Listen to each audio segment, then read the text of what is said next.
Now you could end your card here, but what I want to do is add a card on the back. And when I say end your card here, they still have to add the gold frame and the joy die cut, but I wanted to add a card to the back of it. And what this is going to do, as well as being able to add a message inside or write something inside, it's also going to give it something like this so that it can stand up. This is one-dimensional, so it's not going to stand up on its own. And if you're going to be able to pull this out and display it, kind of nice for it to have its own easel-ish, if you would say, or if you would like to call it. All right, the one thing that I want to do with this one is I do want to add a sentiment. So this one I put to you and yours because I thought joy to you and yours, but you could do whatever sentiment you were wanting. So I'm going to use some Versamark ink and some gold embossing powder.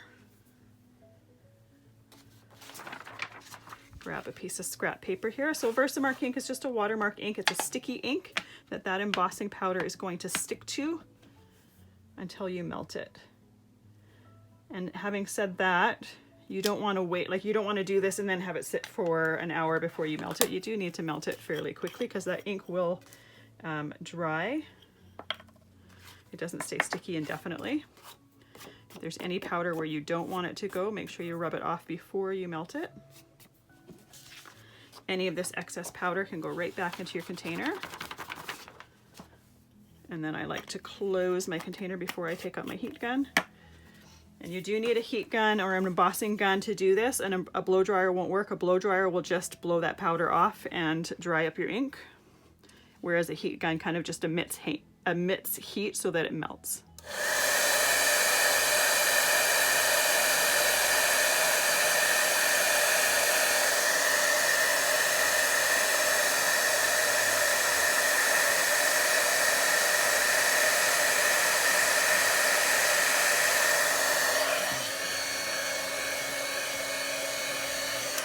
And when you use the heat gun on your paper, sometimes it does warp like that.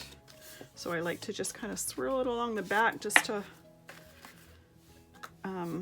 try to flatten it out. Sometimes it works better than others.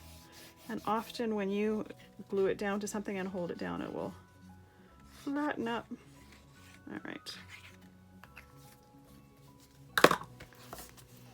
Make sure that everything is situated properly. Glue your card to the back.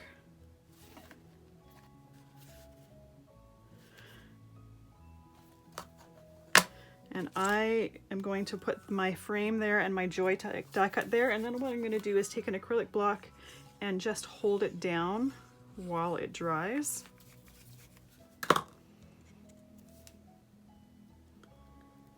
So there we've got our gold frame. You can see the green on the inside part of it as well as the outside.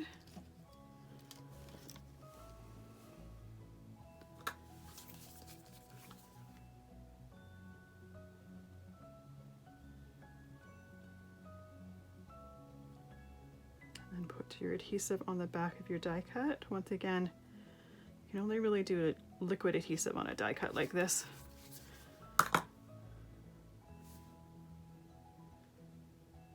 And then put it where you would like on your card. So I'm going to put an acrylic block on there just to hold everything in place and weigh it down while it dries.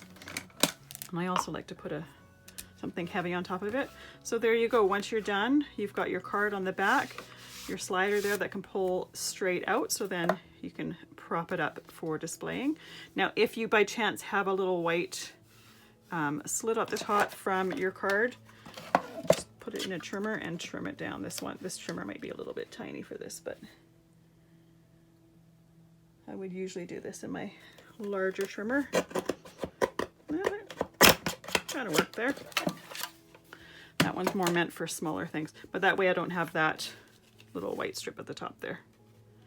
Super easy fix. And then if you want to put your insert back in, you can absolutely put it back in. So you can write pull there if you want, or put a ribbon or a pull tag or whatever on there. But there we go.